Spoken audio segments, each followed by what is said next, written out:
Hello students, Mr. William here, also known as the emo historian, also known as the umbrella teacher because I teach with an umbrella, because why not? I'm an IGCSE history teacher, and this is a summary video covering all the core content from chapter 1 to chapter 7 in IGCSE history for option B. It's gonna be really fast, but remember, this is not supposed to replace a textbook, but designed to help you to prepare right before you enter the IGCSE exam hall. With this video, you can check all the important stuff that you need to know that you might have forgotten. Now before I start, I want to say that it's never too late to turn things around. Last year my student, Brandon, he barely passed his mock exams.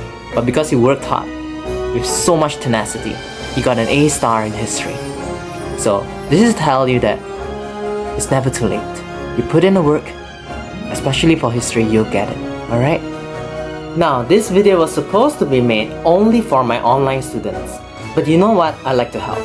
So I'm making this free for everyone. So if you like the video, please support the channel so I can make more cool stuff for you guys.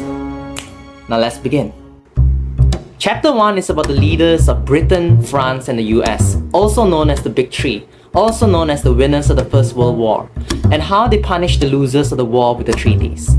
First, we have American President Woodrow Wilson, who wanted to make the world a better place like Michael Jackson, and didn't want to punish Germany and wanted peace. He disliked his allies Britain and France because he felt everything was a matter of right and wrong, and he thought that they were wrong and selfish and caring only on their own empires than the fate of the world. He felt that Europe had started the war, while America was the hope of the world.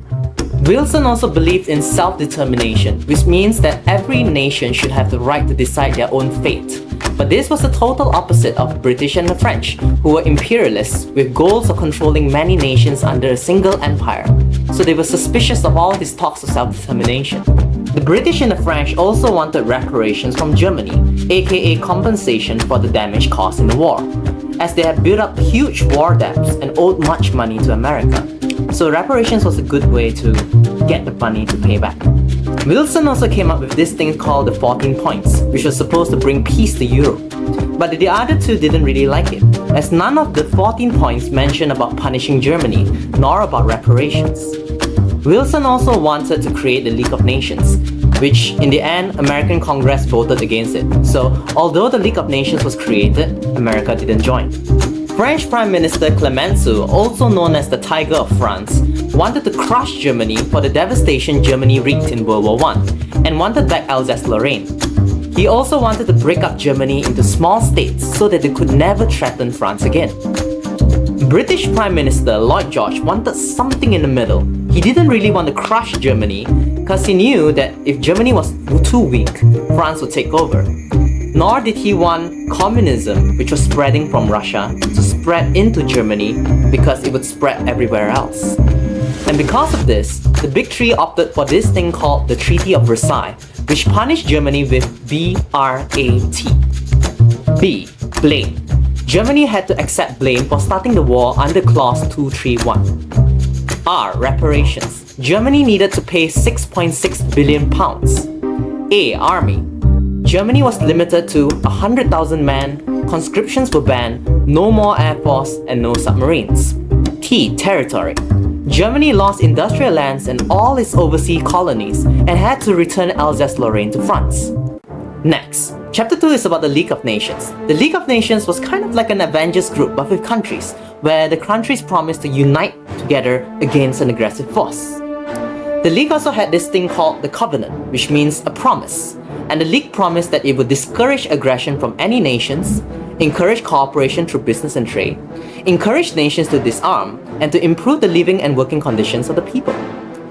Most important of all was Article 10 in the Covenant, which talks about collective security, which meant that countries in the League would collectively supply armies from their own countries to the League in order to handle disputes. This was because the League did not have its own army. The permanent members of the League was Britain, France, Italy, and Japan, and each of them would play a key role in the destruction of the League. Next is the League of Nations' successes and failures in the 1920s and 1930s. 1920s had some successes with the Aran Islands, Upper Silesia, and Bulgaria, while Corfu and Vilna were failures. 1930s was a train wreck overall, starting with the Manchurian crisis, when Japan claimed there was a bombing in the railway in Manchuria and proceeded to invade it.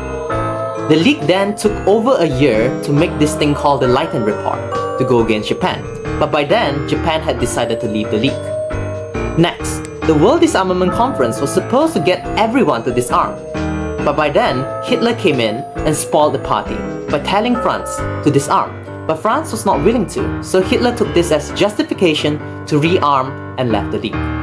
Finally, Abyssinia was invaded by Italy, but the League didn't want to impose any important sanctions like oil nor close the Suez Canal, because they wanted an ally in Mussolini to go against Hitler.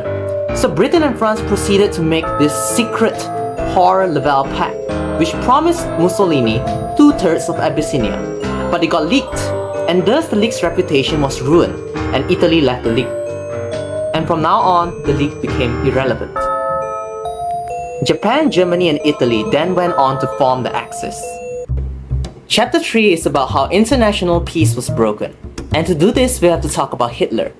Hitler's dream was committing Lebensraum, aka eastward expansion. And to do this, he first broke the Treaty of Versailles by remilitarizing the Rhineland. This was one of his foreign policies, which simply means the things that he wanted to do outside Germany. The others including committing Anschluss, which means reunification with Austria, incorporating all German speakers into Germany, like those in the Sudetenland, and destroying communism. Now, remilitarization of the Rhineland was a really risky thing to do, because Germany at the time wasn't fully rearmed yet. And if France retaliated, Germany would have lost. So Hitler gave specific orders to his troops to retreat if they faced retaliation. But lo and behold, the British and the French did nothing. And Hitler made a fancy speech congratulating himself on his success. Britain thought that the Rhineland was Germany's backyard, so they felt that Germany had the right to be there, while public opinion in France was strongly against the French government from doing anything. Hitler then joined Mussolini to fight in the Spanish Civil War, which made them BFFs, and he also tested out dive bombing techniques of his Luftwaffe, which then developed into the famous Blitzkrieg that he successfully used in World War II. Now, the Spanish Civil War was important to Hitler as it drew him closer to Italy, and then they formed the Rome-Berlin Axis.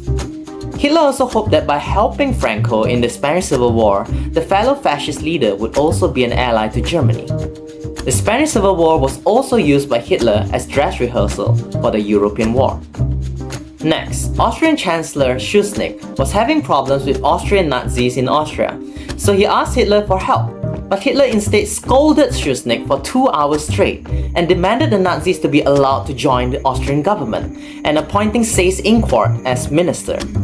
Schuschnigg didn't want to do that, and so he held a plebiscite in Austria. Plebiscite just means voting, and it was made to allow the Austrians to decide whether they want their country to be independent or not. But Schuschnigg also made the voting age 24 years and above, because there was way too many young Nazis that admired Hitler. But Hitler found out about this, and so he was so angry he invaded Austria, coming back to his hometown, hailed as a hero, and gave a fancy speech congratulating himself again. Next, Hitler sets his sights on Czechoslovakia, more specifically this area called the Sudetenland. The Sudeten Germans complained to Hitler that they were not being treated fairly by the Czech government, so he told them to create a crisis there by making unreasonable demands. The president of Czechoslovakia, Beneš, then sought help from British Prime Minister Chamberlain, but he was like, "Oh man, we don't have a treaty between us, man, so I really can't help you." So Beneš sought French Prime Minister Daladier for help, and he was also like, "You know, we have a treaty, but I'm a new guy, so I can't really help you either." Now, with the support of Mussolini, Hitler then told his generals that he was gonna smash Czechoslovakia. Realizing the severity of the issue, Chamberlain then met Hitler at Munich and told him, "Oh, Mr. Hitler, I'm gonna give you parts of the Sudetenland, but pretty please, don't invade Czechoslovakia." Now, this was part of British policy of appeasement, which means giving your enemy whatever he wants in order to avoid war. Or as Winston Churchill puts it as, feeding a crocodile, hoping it will eat you last.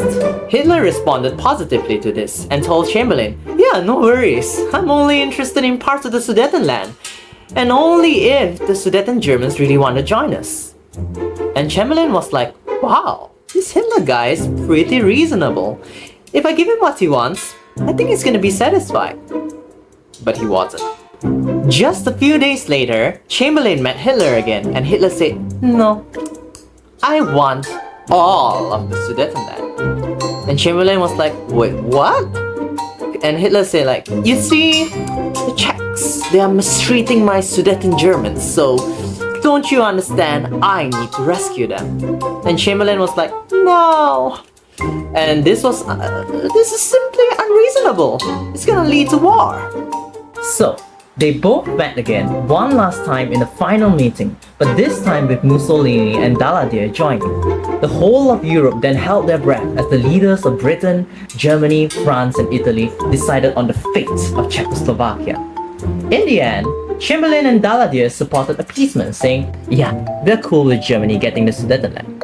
The only guy that wasn't cool with this was Banus, the leader of Czechoslovakia. He was like, what the hell guys, why are you giving away my land? But he really couldn't do anything because they were the winners of the First World War and they had made a decision. Chamberlain then went back to Britain and received a hero's welcome, and with the Munich Agreement on his hand, he declared that now it was peace for our time. But was it though? Not really, because you know what Hitler did?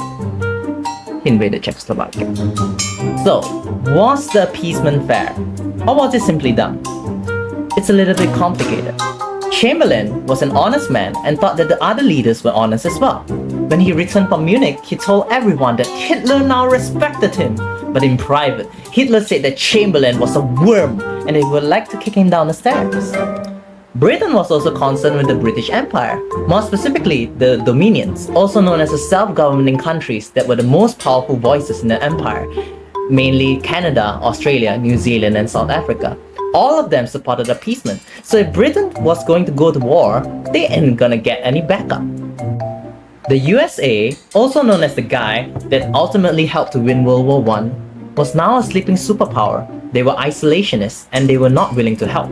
And lastly, appeasement also gave time for Britain to rearm. During this time, Chamberlain felt that rearmament hasn't gone through enough yet, so it made total sense for him to do appeasement in his mind. Next, Hitler sets his sights on Poland, and at this point Chamberlain said, after this, I cannot trust the Nazi leaders again. So Britain and France told Hitler that if Hitler invades Poland, they are going to go to war with him. But at this point Hitler was like, war? You guys again? Sure, buddy. Now, over at the eastern side, Stalin felt war was coming. At this point, he was willing to join anyone. He actually wanted to join the Allies, but there was one problem. They did not allow him to enter Poland, to defend Poland, to send troops into Poland. And Stalin was like, hey, what the hell guys? Isn't Hitler our main enemy? Why are you not allowing me to defend Poland, which used to be mine? And they were like, no, Stalin. Poland is an independent country. You ain't taking it over. So, Stalin was frustrated. But then, Hitler then wrote a love letter to Stalin saying, it is desirable for our two states to enter into a new relationship. Without losing any time, I propose that you receive my foreign minister in Moscow. You have the fullest power to sign the pact. I should be glad to receive your early answer. Stalin was impressed by the letter and replied to Hitler the next day, thank you for the letter. I hope that the German-Soviet non-aggression pact will mark a decided turn for the better in the political relations between our two countries. Now, what they were talking about is this thing called the Nazi-Soviet pact. The Nazi-Soviet pact was a non-aggression pact made by Hitler and Stalin, which meant that each side promised not to attack one another. There was also a secret offer in the pact to divide much of Eastern Europe between Germany and the USSR, and also to divide Poland up between themselves. This pact was important to Hitler as he needed to be sure that when he invaded Poland, he would avoid a two-front war between Russia and Britain, as Germany was right in the middle of them. But this pact was also really surprising as Hitler was a fascist and wrote in Mein Kampf that he wanted to crush communism. His foreign policy of Lebensraum, aka eastward expansion, also meant invading Russia. Yet here he was making an agreement with the leading communist country. Stalin himself also hated fascism and declared them as enemies of the state, and thus this pact was more of a marriage of convenience between them. With the Nazi-Soviet pact, Hitler was now confident that Britain and France would not fight back against him and proceeded to invade Poland. But this was to be Hitler's big mistake, as Britain and France then declared war on Hitler, and thus causing World War II to begin. Chapter 4 is about the origins of the Cold War. In World War II, America, Britain, and the USSR joined forces to stop Hitler, and by the end of the war, the USA and the USSR became the new superpowers. But due to their difference in ideology, they were ultimately going to become enemies and start the Cold War. In February 1945, when it was clear that Germany was about to lose the war, the great war leaders, Roosevelt of America, Churchill of Britain, and Stalin of Mother Russia, met at Yalta to decide on the fates of Europe. They decided to divide Germany into 4 zones between them, between the USA, French, British, and the Soviets. Berlin was also divided into 4. The Allies also agreed to hold free elections in Eastern Europe for the countries that were liberated from Nazism, and Stalin also promised to send troops to help in Japan after the Nazis were defeated. They also agreed to create the United Nations, aka League of Nations 2.0, to promote world peace, and since Stalin suffered great losses during the war, the other leaders agreed that Eastern Europe would be Stalin's sphere of influence in order to ease his concerns of future invasions. But when the leaders met again a few months later at Potsdam, things began to go very wrong. American President Roosevelt had died and was replaced with Harry S. Truman, aka the guy that dropped atomic bombs on Hiroshima and Nagasaki, and he was extremely anti-communist compared to Roosevelt, who had got along with Stalin. This further exacerbated the tension between the countries due to their difference in ideologies. The USSR practiced communism while the USA believed in democracy and capitalism. Truman had also hoped the atomic weapon would dictate terms at Potsdam and didn't reveal the secrets on how to make the atomic bombs, which Stalin took as a sign of distrust and an attempt by the USA to win worldwide power. Churchill was also replaced by Clement Attlee, but he failed to reconfirm the promises made at Yalta of free elections in Eastern Europe. In addition, since Nazi Germany, the common enemy of the 3 countries, had already been defeated, there was little reason for 3 of them to work together. Stalin had wanted Germany to pay reparations for the damages caused to the USSR, but Truman was not interested in this due to what happened with the Treaty of Versailles, and so Stalin interpreted this as Truman wanting to rebuild a strong Germany against the USSR. These disagreements would further increase in subsequent events. Stalin himself was no angel, as he didn't keep the promises of free elections in Eastern Europe made at Yalta. Instead, he imposed Soviet rule in Eastern Europe. Soviet troops stayed in Romania, and their elections were rigged, with the communists taking over. The same thing happened in Czechoslovakia, in addition to the murder of non-communist politicians there. The rigging of elections and murder also happened in Poland, and the same thing happened in Bulgaria. And although Hungary had elections, we saw the Smallholders Party winning 57% of the vote against Hungarian Communist Party, which only won 17%. The Russians refused to allow the winning party to form a government and allowed the Hungarian Communist Party instead, despite the people's wishes. Yugoslavia was the only country that Stalin didn't dare to mess with due to their leader Tito. Tito's political party won 96% of the vote, and although Stalin tried to assassinate him a couple of times, Tito then wrote Stalin a letter saying, "Stop sending people to kill me. We have already captured 5 of them, one of them with a bomb and another with a rifle. If you don't stop sending killers, I'll send one to Moscow and I won't have to send a second." And that was the end of that. Communists in Greece was also fighting hard to overthrow the monarchy, but it was at this point that Americans finally got involved, with Truman giving the famous speech known as the Truman Doctrine. The Truman Doctrine was a policy of containment which promised to help defend any countries threatened by Soviet aggression. Truman also asked George Marshall to come up with an economic plan to help Europe recover from the devastation in World War II. This came to be known as the Marshall Plan, or the Marshall Aid, which gave $17 billion to 16 European countries to rebuild their economy and infrastructure. It could be argued whether this was done out of altruistic purpose, as although it helped nations like France and Italy who were facing severe food shortages to recover, these countries would then buy American goods, and this would create jobs in the USA due to the greater demand for US exports. And there was also a caveat in receiving the aid. which was that countries needed to not be communist to be eligible for the aid. And this was interpreted by Stalin as economical imperialism by the USA, and designed to ensure the domination of the USA over Europe, and thus he banned Eastern Europe from receiving the aid. So Marshall Aid could be seen as another way of containing communism.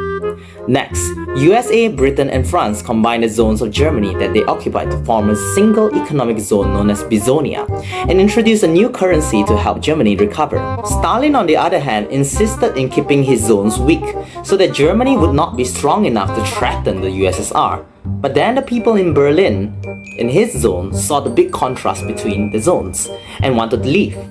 In order to solve this problem, Stalin decided that the only way was to force the Allies out from Berlin, and thus he initiated the Berlin blockade. All supply lines to West Berlin was blocked by Stalin, and gas and electricity supplies was cut off. In response, Britain, United States and France then organized an airlift, bringing supplies such as medicine, coal, food, sweets and candies into West Berlin. And by April 1949, this has reached 8,000 tons a day, and Stalin couldn't do anything about it, because if he tried to shoot down the planes, it would risk starting a war, and it became clear to Stalin that the blockade had failed. He then gave up and lifted the blockade in May 1949. The consequence of the Berlin blockade was the formation of the North Atlantic Treaty Organization, aka NATO.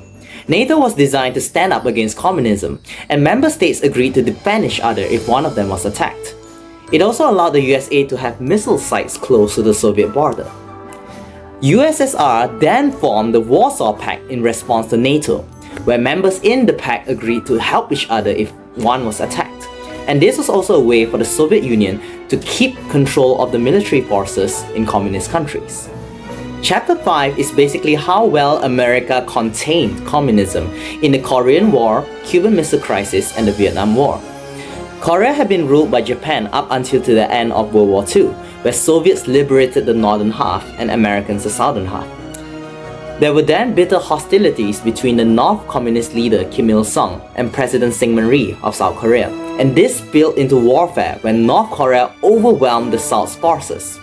Truman was then determined to stop the spread of communism, but he knew it would look better if the rest of the world if he had the support of the United Nations, and if it was a UN intervention in Korea rather than an American one. In a normal dispute, the USSR would have used its right to veto to block the call of action by the UN, but the USSR was boycotting the UN for not letting Communist China join the UN. So the resolution was passed, and Truman claimed that it was a UN-sponsored operation, and 18 states provided troops and support, but the overwhelming force sent to Korea was Americans, led by American General MacArthur. The UN forces then drove the North Koreans beyond their original border of the 38th parallel within weeks, but MacArthur did not stop, and the US had reached the Yalu River at the border of China. China's leader Mao Zedong then warned them that if they pressed on, China would join the war, but MacArthur and Truman was after a bigger prize which went beyond containment. They saw an opportunity to remove communism entirely from Korea, and they were not put off by Mao's warning, and this was a big mistake as MacArthur had underestimated the power of the Chinese. When 200,000 Chinese troops, armed with modern tanks and planes by the Soviet Union and taught by their leaders to hate Americans, joined the North Koreans and initiated a blistering counterattack, and together with the treacherous cold and blinding snowstorms, jagged mountains, forested mines and treacherous swamps, which was familiar to the Chinese, pushed the UN back into South Korea. It was at this point that Truman and MacArthur fell out, as Truman felt that saving South Korea was good enough, but MacArthur wanted to carry on in the war and threatened to use nuclear weapons against China.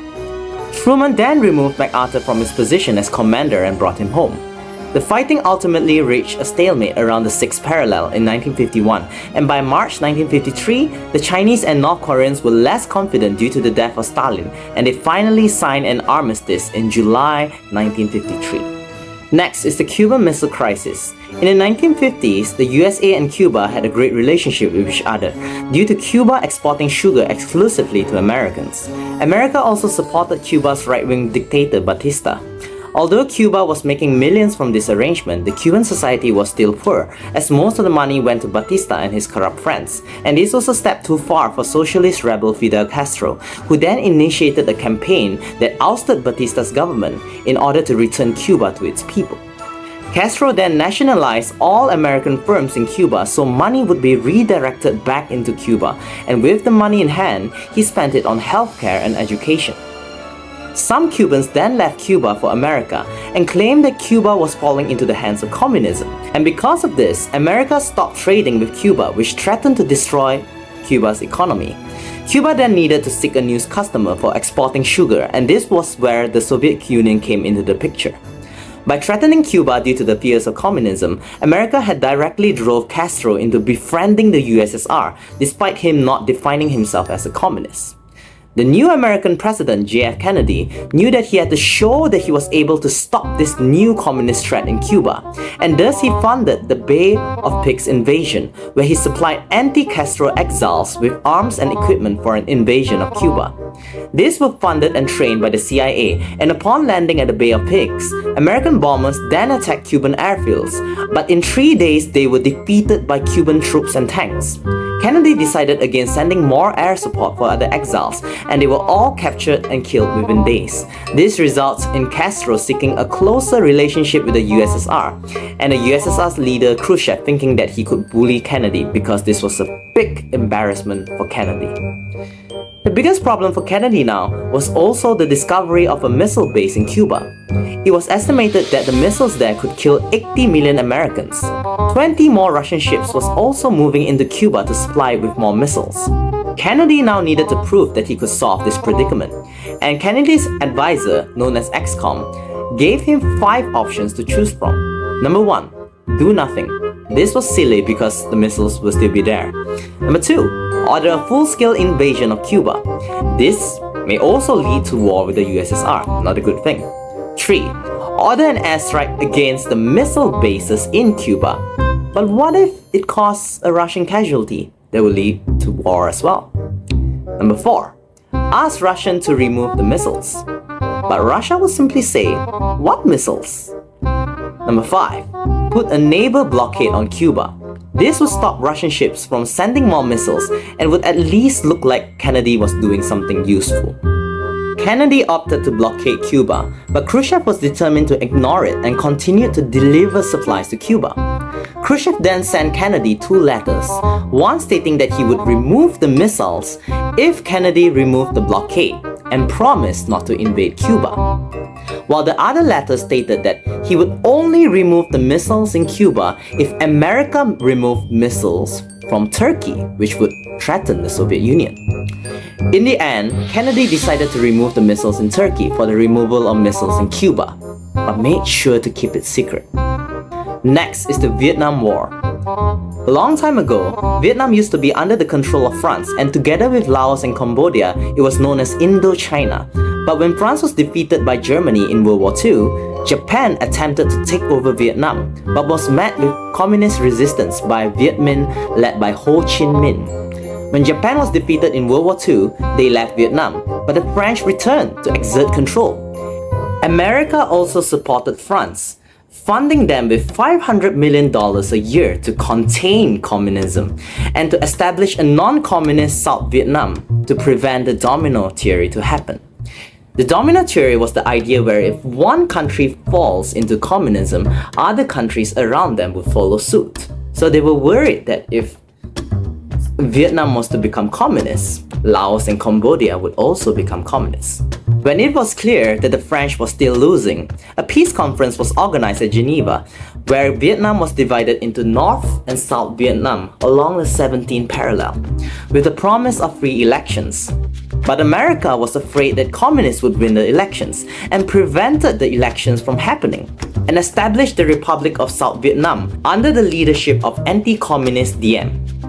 Diem was extremely unpopular due to his corruption, and he was then replaced with another guy.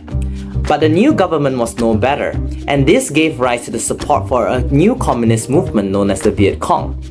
The Viet Cong then initiated a guerrilla war against the South Vietnamese government, using the Ho Chi Minh Trail to supply its fighters with manpower and supplies. America then tried to invest more money into South Vietnam, but it was the Gulf of Tonkin incident that got America to be fully involved in the Vietnam War. Americans claimed that their warship, USS Maddox, was attacked at the Gulf of Tonkin by North Vietnamese gunboats in international waters. Thus, American Congress gave President Lyndon B. Johnson the authority to act and passed the Gulf of Tonkin Resolution, which resulted in the US sending troops in Vietnam in 1965, increasing this army from 23,000 to 165,000. But despite the superior army and firepower that America had, they were not prepared to go against the guerrilla warfare of the Viet Cong. The Viet Cong made effective use of the jungle, hiding and making surprise attacks and setting booby traps or planting explosives. The US soldiers couldn't see their enemies nor knew who they were. The Viet Congs could even merge in with the locals, as their clothing were no different from the villagers. To solve this predicament, Johnson then initiated Operation Rolling Thunder, a massive bombing campaign which sought to destroy the Ho Chi Minh Trail and the Viet Cong bases. But this backfired as the Viet Cong took shelter in an extensive network of underground tunnels and bunkers, and it also made peasants more sympathetic to the cause, ensuring that 40,000 peasants then came to repair the trail continuously.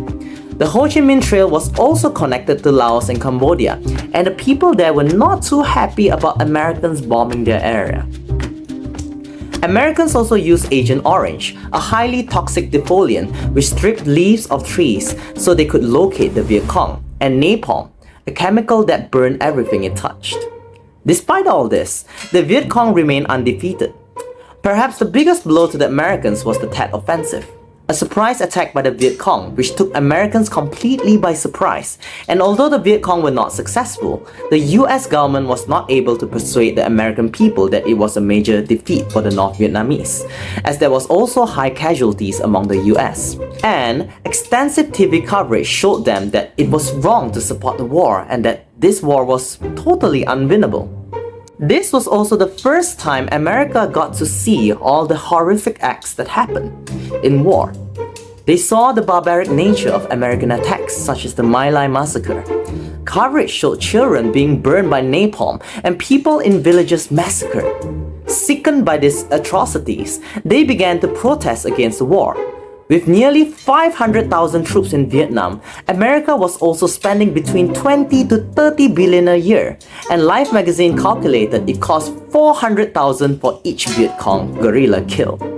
In the end, the new President Richard Nixon then initiated a policy called Vietnamization, where Americans were pulled out from Vietnam.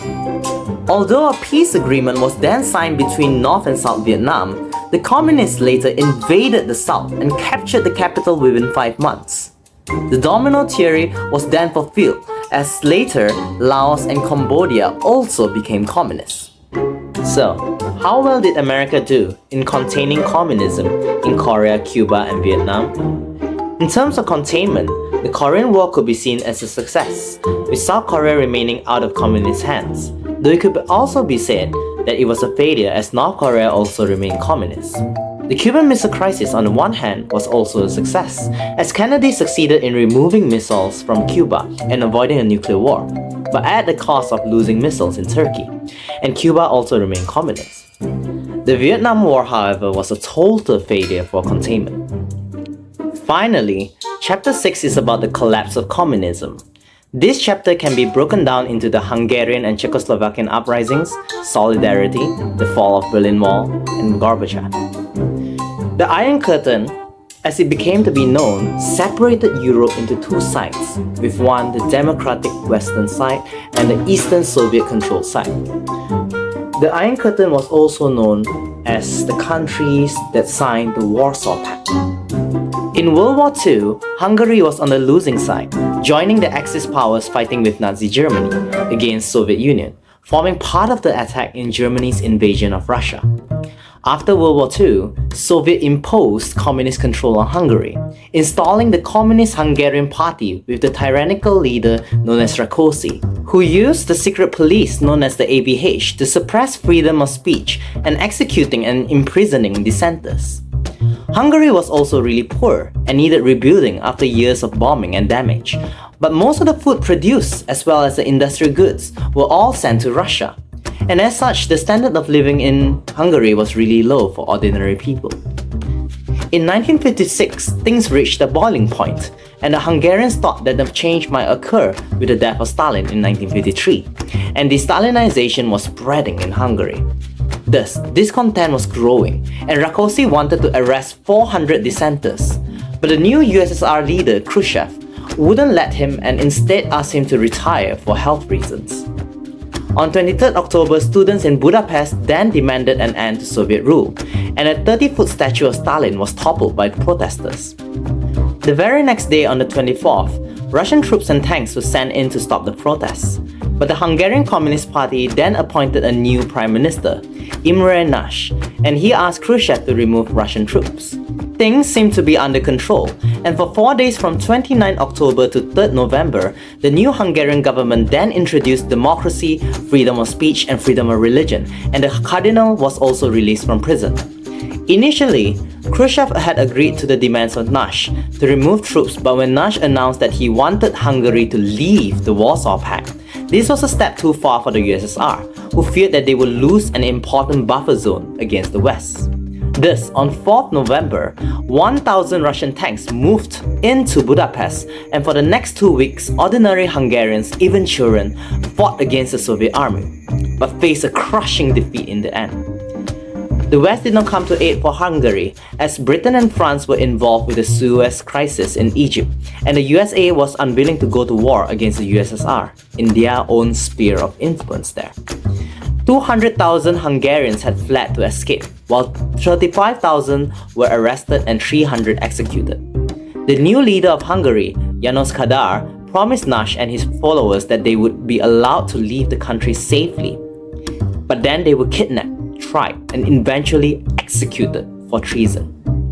12 years later, Czechoslovakia was also becoming increasingly hostile towards communism. The communist leader of Czechoslovakia, Novotny, tried to ask the USSR for help to stop the uprisings, but just like what happened to Rákosi in Hungary, his request was ignored and he was then forced to resign and replaced with Alexander Dubček. Dubček believed that communism could be improved and initiated a policy known as socialism with a human face. And for a 4-month period known as the Prague Spring, Dubček encouraged intellectual debates, reduced censorships, and reduced the use of the secret police and encouraged freedom of speech. However, Dubček was careful enough to stress that Czechoslovakia had no intentions of leaving the Warsaw Pact, lest it suffered the same fate as Hungary. However, the USSR was then pressured by East Germany and Poland to put a stop to Dubček's reforms, as they were worried that their own people might demand the same freedoms. This ultimately escalated to the point where Soviet tanks and other Warsaw Pact troops such as the Polish People's Republic, the German Democratic Republic, the Hungarian People's Republic, and the Bulgarian People's Republic all invaded Czechoslovakia. But in contrast to what happened in Hungary, Dubček urged the people to remain calm and peaceful and follow passive resistance, thus resulting in non-violent protests with people putting flowers in soldiers' hairs, and no bloodshed whatsoever present. Dubček was then replaced, but he was never executed. The new USSR leader Brezhnev then established the Brezhnev Doctrine, which stated that the Warsaw Pact members were not allowed to abandon communism, and a one-party system was set up in each country. Next, a trade union in Poland known as Solidarity was created, led by Lech Wałęsa and made up of workers who were dissatisfied with the inequalities of Polish society. It is worthy to note that Solidarity was careful not to use violence and made themselves clear that they were not interested in going against communism, rather they were interested in reforming the government. Solidarity had 9.4 million members by 1981, and when they felt they were strong enough, they made a list of 21 demands, and the government agreed to some of them. But by 13 December 1981, the new Polish leader, General Jaruzelski, then declared a state of war and suspended Solidarity, arresting Lech Wałęsa and 10,000 members of Solidarity. Solidarity was then made illegal, but this was the beginning of the end for communism in Eastern Europe, as the only reason Solidarity was defeated was due to the threat of Soviet military power. What then if one day the USSR did not use the army to stop these dissenters? What would happen? And here is where we finally come to Gorbachev, the final leader of the USSR. For years, the USSR had faced the issue in meeting the cost of supplying the necessary troops to instill communist control in Eastern Europe. The economy was falling and discontent was brewing. Gorbachev then introduced perestroika and glasnost to meet these problems. Glasnost, also known as openness, saw freedom in societies in the Soviet Union, allowing people to criticize the government and revealing parts of Russia's past that has previously been hidden, such as the brutality of Stalin's rule. It also saw the USSR no longer competing with the USA, as Gorbachev wanted to build relations instead of continuing the arms race. Perestroika, also known as restructuring, aimed to reform the Soviet economy into a more modern free market system in hopes of saving the economy in the Soviet Union. But in order to do so, he had to reallocate the funds used to station troops throughout Eastern Europe into this effort, and this had significant consequences to the USSR in their control, as the only reason why they were still able to exert control in Eastern Europe was through the use of military power, such as in Hungary, in Czechoslovakia, and even Solidarity in Poland.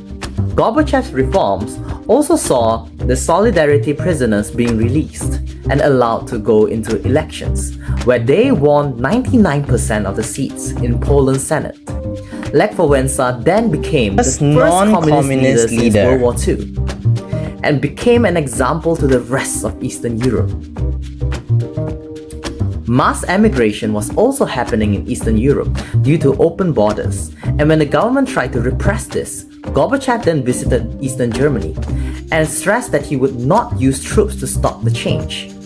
One night, by accident, an official declared an end to the restriction on travel, and when the crowds gathered at the Berlin Wall, prime organizer of the wall, Erich Honecker, tried to order troops to fire at the crowd, but the troops refused, and thus the Berlin Wall was torn down and Germany was unified a year later.